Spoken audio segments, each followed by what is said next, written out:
Hello everyone, last classes में हमने Gibbs paradox और रिमूवल ऑफ गिब्स पैराडॉक्स के बारे में पढ़ा था। क्या होता है गिब्स पैराडॉक्स, फिर उसको रिमूव किया था और हमारी इक्वेशन मिली थी, उसको हमने बोला था साइकोट्रेटोड इक्वेशन थी हमारी, जो रिमूवल ऑफ गिब्स पैराडॉक्स था उसमें। अब आगे जो नेक्स्ट हमारा टॉपिक है वो है Maxwell law of distribution of molecular velocities, आणविक वेगों का बंटन। पहले तो हमने जब यूनिट 3rd की थी उसमें हमने देखा था मैक्सवेल बोल्ट्जमान स्टैटिक्स, वो अलग है, और यहाँ पर ये जो है मैक्सवेल का जो डिस्ट्रीब्यूशन लॉ है वो मॉलिक्यूलर वेलोसिटीज के लिए है, तो इनमें कंफ्यूज नहीं होना है। दूसरी बात, यहाँ पे जो मैक्सवेल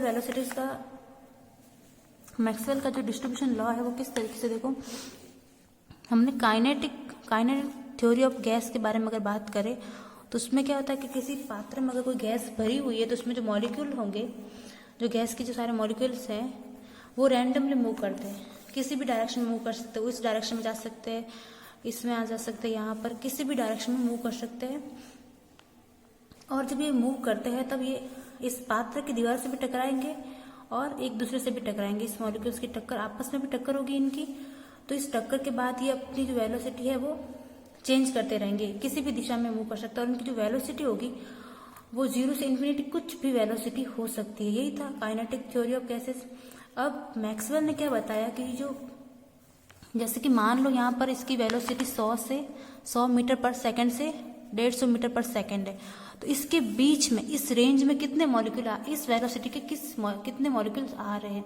ये मैक्सवेल का जो डिस्ट्रीब्यूशन लॉ है वेलोसिटी के लिए, यही कहता है कि इस रेंज में किसी जो परफेक्ट जो फिक्स्ड हमारी जो रेंज है उस रेंज में वेलोसिटी की कोई फिक्स्ड रेंज है उसमें कितने मॉलिक्यूल्स हमारे आएंगे, या फिर इसको इस तरीके से भी कह सकते हैं कि इस वेलोसिटी से मूव करने वाले कितने मॉलिक्यूल होंगे। यही बताता है हमारा मैक्सवेल डिस्ट्रीब्यूशन लॉ।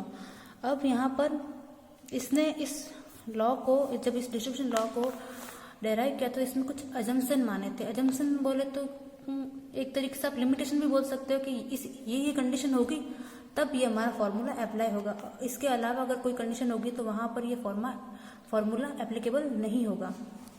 तो फर्स्ट जो इन्होंने अजम्पशन माना था वो ये था कि इस जो पात्र में जो गैस के मॉलिक्यूल्स है वो बहुत ही ज्यादा नंबर में, large number of molecules are present in finite volume. एक यहाँ पर जैसे कि मैंने मान लिया कि इसका जो वॉल्यूम है वो V है, इस V वॉल्यूम में हमारे बहुत ही ज्यादा संख्या में मॉलिक्यूल्स, जो गैस के मॉलिक्यूल्स है वो प्रेजेंट है। दूसरा इन्होंने अजम्पशन माना कि पहला था कि बहुत ज्यादा संख्या में हमारे अणु उपस्थित है। दूसरा क्या माना इन्होंने कि ये जो सारे जो मॉलिक्यूल्स है ये सारे सेम है। जैसे यहाँ पर ये इसको इस तरीके से मान सकते हो कि स्मॉल साइज के ये स्फेरिकल रिजिड बॉडी है, लघु आकार के ही यहाँ पे गोलाकार दृढ़ पिंड है। सबकी जो साइज होगी, इन्होंने माना कि जो सारे जो हमारे पार्टिकल है वो एक साइज के, एक जैसे ये सारे, यानी कि जो सारे जो मॉलिक्यूल्स है गैस के समस्त अणु समान है। दूसरा इन्होंने माना कि, तीसरे इन्होंने क्या अजम्पशन माने कि ये जो मॉलिक्यूल्स है वो जब एक दूसरे से जब टक्कर करे तभी हमारा फोर्स एक दूसरे पर लगा रहे हैं। जैसे कि इस मॉलिक्यूल की टक्कर इस मॉलिक्यूल से हुई, इस कंडीशन में ये एक दूसरे पर फोर्स लगा रहे हैं, दूसरी किसी भी कंडीशन में एक दूसरे पर फोर्स नहीं लगा रहे हैं। ये अपनी जो है रैंडम मोशन कर रहे हैं, सिर्फ यहाँ पर जब टक्कर हो रही है तभी एक दूसरे पर फोर्स अप्लाई कर रहे हैं। तो यहाँ पर अणु टक्कर के समय ही एक दूसरे पर फोर्स लगाते हैं, एक दूसरे पर बल लगाते हैं।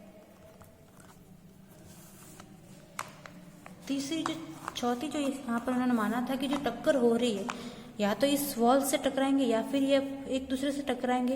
ये जो टक्कर होगी वो पूरी की पूरी इलास्टिक होगी, हमारी प्रत्यास्थ टक्कर होगी। प्रत्यास्थ टक्कर माने कि यहाँ पर किसी भी प्रकार से एनर्जी का जो है लॉस नहीं होगा, और ये जब टक्कर करेंगे एक दूसरे से तो यहाँ पर वापस ये जो रेगुलर यहाँ पर जो वेलोसिटी होगी उससे मूव करने लग जाएंगे। तो यहाँ पर जो टक्कर होगी वो टक्कर पूर्णतः हमारी क्या होगी, प्रत्यास्थ। टक्कर पूर्णतः हमारी प्रत्यास्थ होगी। इलास्टिक कोलिजन होगा यहाँ पर, जो मॉलिक्यूल के बीच में हो रहा है या फिर आप वॉल्स और मॉलिक्यूल्स के बीच में हो रहा है, वो पूरा का पूरा हमारे पास इलास्टिक कोलिजन होगा। फिफ्थ जो इन्होंने माना वो कि यहाँ जो पर यूनिट वॉल्यूम, यहाँ से यूनिट वॉल्यूम के अंदर हमारे n मॉलिक्यूल्स प्रेजेंट है। अगर इस गैस, इस पात्र के अंदर पूरे हमारे पास n number of molecules present है, total n number of molecules, तो यूनिट वॉल्यूम में हमारे पास कितने प्रेजेंट हो गए, यही हो गए। पर यूनिट वॉल्यूम में small n number of molecules present है और टोटल जो मॉलिक्यूल्स हमारे पास n मॉलिक्यूल्स है, तो small n is equal to हो गया n अपॉन v, या फिर इसको n इज इक्वल टू हम लिख सकते हैं स्मॉल n v, इसको इस फॉर्म में भी लिख सकते हैं। फिर जो इन्होंने एक नेक्स्ट एजम्पशन माना, एजम्पशन नंबर 6 जो माना, वो ये माना कि ये जो इनका जो वेग है इन मॉलिक्यूल्स का, वो किसी भी दिशा में हो सकता है। अभी हम बोल रहे थे ना, जरूरी नहीं कि इसी डायरेक्शन में जाए, इसी डायरेक्शन में जाए, किसी भी डायरेक्शन में इसकी जो वेलोसिटी हो सकती है। तो यहाँ पर सभी संभव दिशाओं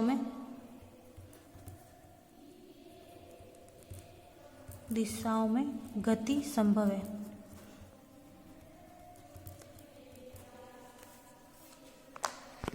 ये तो हो गए हमारे मैक्सवेल के जो डिस्ट्रीब्यूशन लॉ के अजम्पशन। अब हम यहाँ पर इसका जो डेरिवेशन करते हैं, डेरिवेशन करने के लिए देखो हम क्या मान लेते हैं कि जैसे हमारे पास ये फाइनाइट वॉल्यूम का एक छोटा सा फ्रैक्शन ले लेते हैं यहाँ पे dv,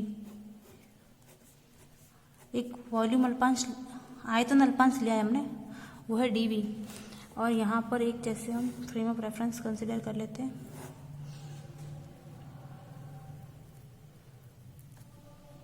ये जो पूरा जो हमारा था पात्र, उसमें से हम लिया है, छोटा सा जो वॉल्यूम फ्रैक्शन लिया है उसमें से लिया है।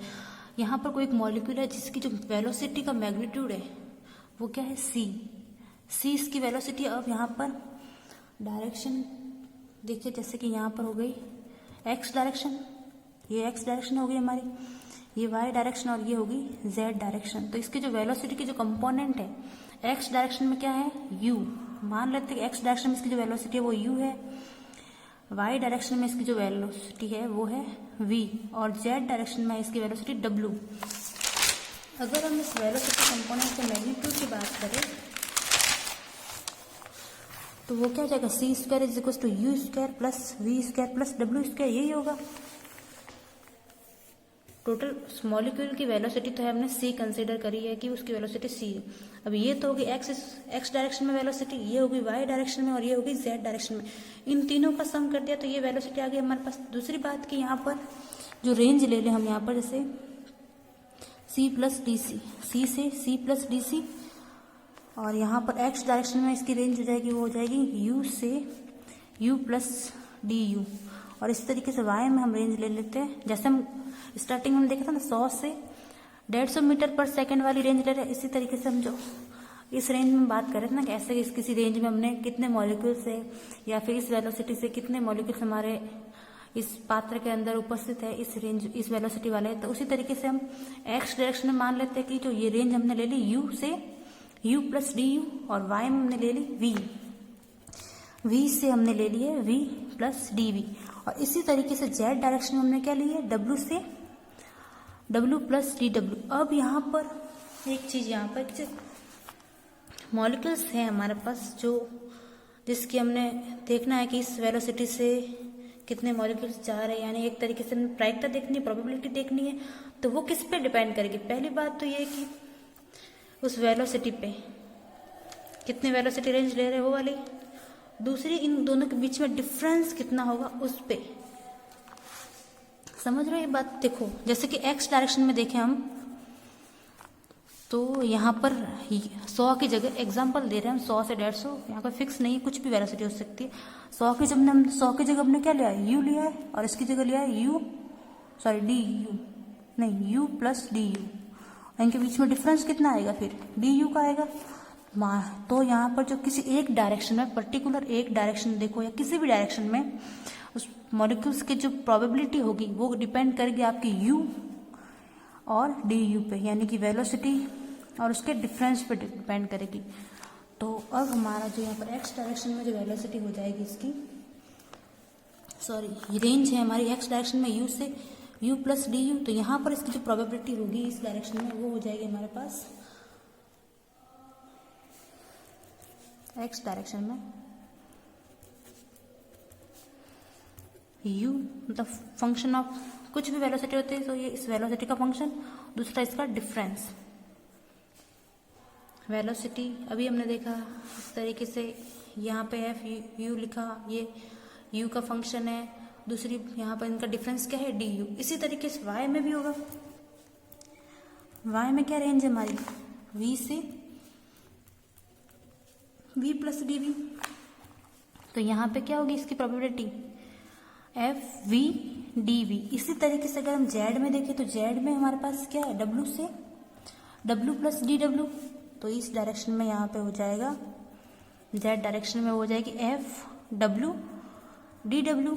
अब देखो प्रोबेबिलिटी थ्योरी क्या होती है। प्रोबेबिलिटी थ्योरी अगर हमें टोटल प्रोबेबिलिटी निकालनी है तो सबका मल्टीप्लिकेशन होगा, इनका डॉट प्रोडक्ट होगा, तो टोटल जो हमारी प्रोबेबिलिटी होगी इस मॉलिक्यूल्स, जो हमारा मॉलिक्यूल्स था जिसकी वेलोसिटी c थी, तीनों डायरेक्शन में इसके पाए जाने की जो प्रायिकता होगी, तीनों दिशा में इसकी जो पाए जाने की प्रायिकता होगी वो क्या हो जाएगी यहाँ पर टोटल जो प्रोबेबिलिटी है u v w, वो क्या हो जाएगी हमारी F U D U dot हमारा हो जाएगा एफ वी डी वी और एफ डब्ल्यू डी डब्ल्यू। तीनों डायरेक्शन की आ गई, ये हमारे एक्स की आ गई, वाई की आ गई और ये जेड की आ गई। अब यहाँ पर हम इसको थोड़ा सा अरेंज कर लेते हैं, तो क्या हो जाएगा यहाँ पर एफ यू एफ वी और एफ डब्ल्यू को अलग लिख दिया और यहाँ पर डी यू डी वी और डी डब्ल्यू को अलग से लिख दिया। इसको हम दे देते इक्वेशन नंबर फर्स्ट। दूसरी चीज यहाँ पर कि जो ये जो रेंज ले रहे हैं हम u से u plus D you, v से v प्लस डी यू, इस रेंज में जो मॉलिक्यूल्स जो प्रेजेंट है हमारे पर यूनिट वॉल्यूम में कितने थे n, तो इस रेंज में जो मॉलिक्यूल्स की जो प्रेजेंट होगी वो क्या होगा D N is equals to n, और टोटल प्रोबेबिलिटी कितनी है इसकी उससे मल्टीप्लिकेशन हो जाएगा इसका, यही होगा ना। इसकी रेंज क्या है n से n प्लस डी एन, तो डी एन होगा वो पर यूनिट वॉल्यूम में हमारे कितने मॉलिक्यूल्स है उसको हम उसकी टोटल प्रोबेबिलिटी से मल्टीप्लिकेशन कर दे तो इस रेंज में कितने मॉलिक्यूल्स प्रेजेंट होके वो आ जाएगा। अब यहाँ पर इसकी वैल्यू रख देते हैं हम, D N is equals to हो जाएगा n, और इक्वेशन फर्स्ट से यहाँ पर अगर वैल्यू रखेंगे तो क्या हो जाएगा एफ यू एफ वी और F W D U D V और डी डब्ल्यू। ये हो गई हमारी इक्वेशन नंबर सेकेंड। अब देखो हमने जो माना है, जो तीनों डायरेक्शन में इसके जो कंपोनेंट माने थे यहाँ पर, जिसकी वेलोसिटी इस मॉलिक्यूल्स की वेलोसिटी सी थी, यहाँ पर इसके कंपोनेंट थे यू वी डब्ल्यू, ये तीनों कंपोनेंट माने थे। अब अगर इसकी जो इन जो मॉलिक्यूल्स है इनकी जो वेलोसिटी का जो अगर हम घनत्व देखें, इस वेलोसिटी की डेंसिटी देखें, जिसको हम डिनोट कर देते हैं इसको इस तरीके से पी से, इसको हमने डायरेक्ट किया है, यहाँ पे हो जाएगा D N upon D V sorry D U D W D V और डी डब्ल्यू, यही होगी इसकी जो डेंसिटी होगी। नॉर्मल हमारी घनत्व क्या होता है, घनत्व को देखो क्या होता है डी इज इक्वल टू होता है हमारे पास मास अपॉन वॉल्यूम।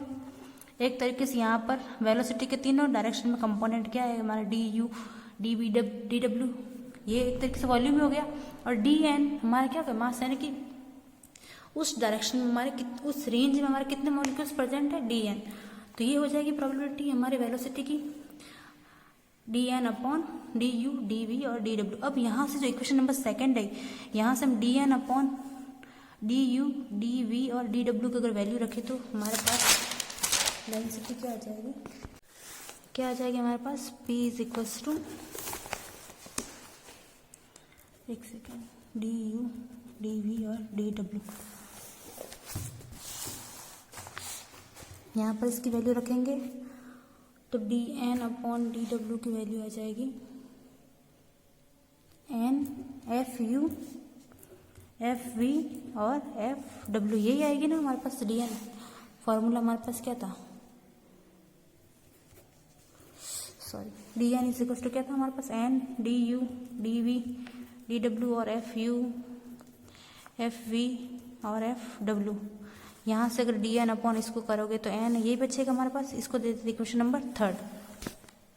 यहाँ पे ये पी क्या बता रहा है हमें, ये जो पी है वो हमें क्या बता रहा है, डेंसिटी को बता रहा है, वेलोसिटी की डेंसिटी बता रहा है ना। तो यहाँ पर ये जो डेंसिटी होती है वो मॉलिक्यूल्स किस डायरेक्शन में मूव कर रहा है इस पर डिपेंड नहीं करती है। यानी कि जो इसको हम एक कांस्टेंट टर्म के इक्वल मान सकते हैं। ये डिपेंड नहीं करेगा कि आपकी किस डायरेक्शन में वेलोसिटी है या फिर उसकी डायरेक्शन क्या है वेलोसिटी की। तो यहाँ पर इसको हम सी की जो कांस्टेंट वैल्यू है,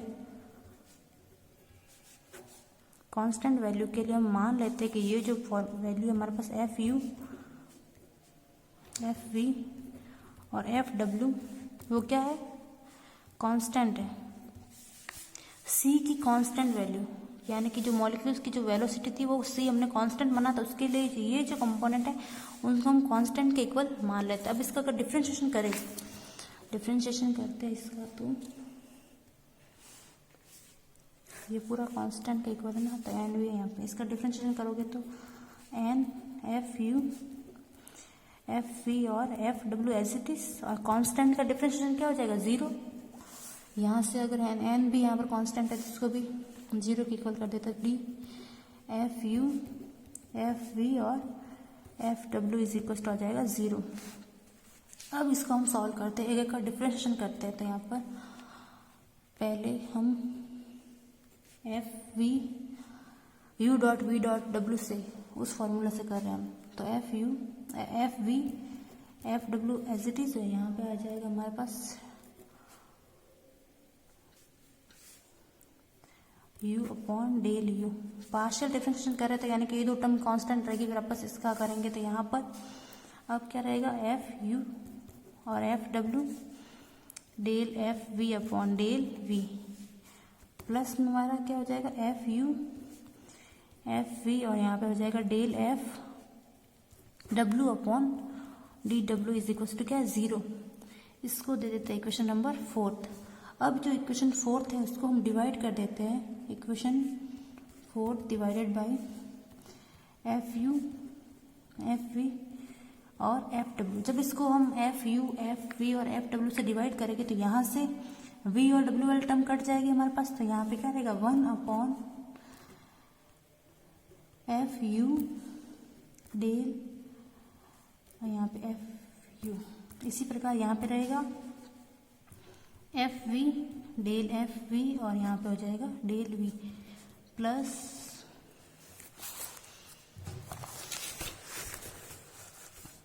यहाँ पे हो जाएगा डब्ल्यू। ये हो गए 0 के इक्वल। अब देखो इसको दे देते इक्वेशन नंबर 5। अब हमने स्टार्टिंग में इक्वेशन लिखी थी C square is equal to U square plus V square plus W square, इसको भी हम डिफरेंशिएशन कर देते हैं। इसका भी डिफरेंशिएशन करेंगे तो ये भी तो जो सी हमने अभी हमने कहा कि जो सी है वो कांस्टेंट है, तो ये जो पूरी टर्म हो गई वो कांस्टेंट के इक्वल हो गई। अब इसका डिफरेंशिएशन करोगे तो वापस वही 2u D U plus 2v D V plus 2w D W is equal to हो जाएगा 2c डी सी, और कांस्टेंट का इंटीग्रेशन क्या हो जाएगा 0, सॉरी डिफरेंशिएशन क्या हो जाएगा 0 हो जाएगा। तो यहाँ पर इसको 0 के इक्वल किया तो 2 सब कैंसिल हो गए, तो यहाँ पर बचा हमारे पास u D U plus v D V plus हो जाएगा यहाँ पर w डी डब्ल्यू, जो किसके इक्वल आ गया हमारे पास 0 के इक्वल। इसको दे देते हैं हम इक्वेशन नंबर 6। इसके जो आगे का डेरिवेशन है वो हम कल देखेंगे। देखो अभी हमने क्या देखा, मैक्सवेल का जो डिस्ट्रीब्यूशन लॉ है वो किसके लिए, वेलोसिटी के लिए। उसमें हमने 4-5 अजम्पशन माने थे, फिर हमने इसका डेरिवेशन स्टार्ट किया है। तो अब निकालना था हमें वही कि जो एक फिक्स्ड हमारी जो वेलोसिटी रेंज है, एक निश्चित जो हमारी वेग का परास है, उसमें हमारे कितने मॉलिक्यूल्स आ रहे हैं, या फिर उस वेलोसिटी रेंज से हमारे कितने मॉलिक्यूल्स उस पात्र में मूव कर रहे हैं।